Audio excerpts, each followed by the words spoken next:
Bonjour, Monsieur le ministre. Bonjour Esther, bonjour à tous ceux qui nous écoutent. Merci d'être avec nous ce matin. Le Québec est donc la seule province canadienne qui n'a pas encore signé d'entente avec Ottawa, entente bilatérale. Qu'est-ce qui fait que ça prend autant de temps avec le Québec? Bien, deux choses. La première, c'est que l'entente de principe, la lettre qui va annoncer cette entente est déjà reçue et on a bien hâte de la partager avec les Québécois et les autres Canadiens. Et la deuxième chose, c'est que, comme avec le Québec, on travaille très bien depuis déjà plusieurs mois pour investir dans les choses qui sont importantes pour les gens, les patients et les travailleurs. Et ça parle donc de médecine familiale, d'investir dans les travailleurs, entre autres pour réduire les retards en chirurgie, investir dans la santé mentale, en particulier pour les jeunes qui souffrent souvent et qui n'ont pas accès à des soins de santé mentale rapides et appropriés. Et finalement, investir dans un système de santé moderne parce que les données sauvent des vies et on veut que les patients et les travailleurs aient davantage accès à des données pour améliorer les soins cliniques. Vous dites la lettre du Québec est déjà reçue. Est-ce qu'on peut s'attendre à une annonce sous peu, d'ici la fin de la semaine? Quand? Très prochainement, on travaille avec le gouvernement du Québec là, pour faire l'annonce de cette lettre. Bon, on sait que le Québec va être capable d'utiliser le financement d'Ottawa sans condition. Vous parlez de votre côté de priorité commune. Vous dites que vous voulez avoir des résultats concrets sur le terrain. Comment vous allez vous assurer d'avoir des résultats concrets sur le terrain sans imposer de conditions? De trois manières. La première, c'est que les plans d'action que les provinces vont maintenant pouvoir commencer à rédiger sont des plans d'action qui sont basés sur ce que eux et elles veulent faire avec l'argent du gouvernement canadien. Donc, on a 4 domaines de priorité très larges sur lesquels on est tous d'accord, ceux que j'ai mentionnés, médecine familiale, santé mentale, travailleurs et soins de santé modernes. Mais les provinces établissent leurs actions avec des cibles et des échéanciers pour pouvoir, par exemple, augmenter le nombre de Québécois qui vont avoir accès à un médecin de famille au cours des prochaines années et pour pouvoir augmenter l'accès des jeunes à des soins de santé mentale. Donc, ce sont des indicateurs associés à des cibles qui viennent dans les plans d'action que les provinces et les territoires vont commencer maintenant à rédiger. On sait que le Québec veut être capable d'utiliser le financement d'Ottawa sans condition. Vous parlez de votre côté à Ottawa de priorité commune. Vous dites que vous alliez prendre les mesures nécessaires pour voir des résultats concrets sur le terrain. Comment vous allez vous assurer justement d'avoir des résultats concrets sur le terrain sans imposer de conditions aux provinces? Parce qu'il y a des priorités communes, des actions que les provinces et territoires vont vouloir privilégier et des cibles et des indicateurs qu'on va pouvoir suivre à travers le temps. Les priorités communes, c'est à nouveau médecine familiale, santé mentale, travailleurs, réduire les retards en chirurgie et un système de santé plus moderne qui utilise mieux les données.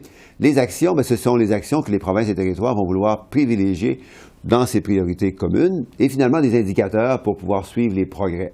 Par exemple, à quelle vitesse on va vouloir réduire les retards en matière de chirurgie et de diagnostic causés par la COVID-19, combien de nouveaux travailleurs on voudra engager et quels sont les nouveaux Canadiens et Québécois qui auront un meilleur accès à la médecine familiale au cours des prochaines années.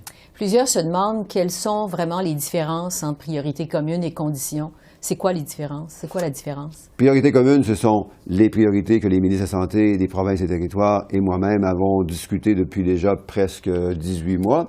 Et les actions, bien, ce sont les actions que les provinces et territoires vont vouloir augmenter, bonifier avec l'argent additionnel du gouvernement canadien. Bon, vous dites ça fait 18 mois qu'on travaille là-dessus, vraiment ces ententes sur les transferts en santé. Je veux revenir avec vous sur le montant que vous avez présenté aux provinces justement le mois dernier. Bon, ça représente, on le sait, 46,2 milliards d'argent neuf sur 10 ans. Le manque à gagner selon les provinces, les territoires est de 234 milliards sur 10 ans, c'est quand même assez important. Est-ce que dans le fond, vous le saviez depuis le début que les provinces négociaient avec le couteau sur la gorge, n'avaient pas le choix que de plier finalement? Il y a 200 milliards en tout sur 10 ans. Il y a 50 milliards de nouveaux financements. Et avec ce 50 milliards de nouveaux financements, on retourne aux 35 de financement fédéral de la santé qu'on a observé au cours des 40 dernières années. Ce 35 inclut les points d'impôt parce que quand on trouve 35 au cours des 4 dernières décennies, c'est qu'on inclut les points d'impôt. Et on retourne donc maintenant avec ce financement additionnel à 35 Maintenant, l'argent, les points d'impôt, ça vient tous des mêmes poches, des mêmes contribuables. Alors à la fin, ce qui est important, ce sont les résultats que cet argent du gouvernement canadien additionnel va pouvoir générer pour les patients et les travailleurs à travers le pays. Les premiers ministres des provinces ont finalement accepté votre offre, bon, mais disent que c'est pas une solution à long terme. Ça représente pas une solution à long terme pour résoudre tous les problèmes qu'il y a dans le système de santé et demandent un examen plus approfondi pour éviter de tomber dans ce qu'ils appellent un précipice fiscal. Est-ce que vous vous engagez à accéder à leur demande? Deux réponses à ça. La première, c'est que en plus de ce retour à 35 on constate qu'il va y avoir une augmentation minimum de 5 des transferts canadiens en santé au cours des prochaines années. Étant donné que l'augmentation au cours des 10 dernières années des dépenses des provinces, c'est de 3,9 on pense que le 5 va être suffisant et peut-être même largement suffisant pour accompagner l'augmentation des dépenses en santé des provinces et des territoires. Et la deuxième chose, c'est qu'il va y avoir effectivement une revue des résultats et des montants au cours des prochaines années, autour de 2025-2026. Oui, pour parler d'argent et d'argent peut-être additionnel, mais aussi parler des résultats qu'on aura pu atteindre d'ici là avec ce financement additionnel du gouvernement canadien. Justement, vous parlez de ce délai donc de 3 ans, 2025-2026. Pourquoi 3 ans? Parce que ça prend du temps. Évidemment, à faire des changements, et aussi parce que les défis pour notre système de santé sont majeurs. Il y a un vieillissement majeur de la population au Canada, un vieillissement aussi des travailleurs, de plus en plus de travailleurs quittent notre système de santé, les médecins, les infirmières. Beaucoup ont quitté d'ailleurs durant les dernières années avec la COVID-19, ont été épuisés, fatigués, malades.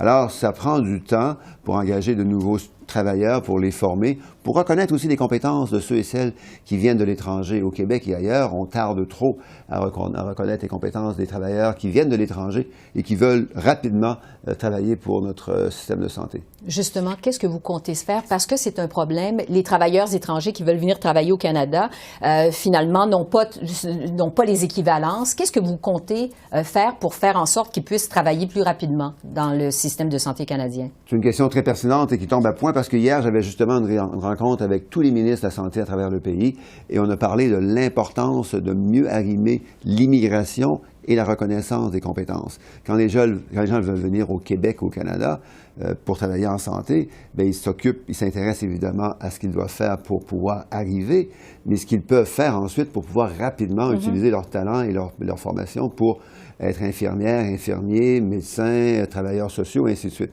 Alors, on doit mieux travailler ensemble, le fédéral et le provincial, pour que non seulement on puisse faire venir les gens rapidement, mais une fois qu'ils sont ici, reconnaître rapidement leurs compétences. Et ça, c'est une juridiction conjointe entre le gouvernement canadien et le gouvernement des provinces et des territoires. Jean-Yves Duclos, ministre de la Santé, merci beaucoup. Merci. Merci et bonne journée à tout le monde. À vous aussi. Merci.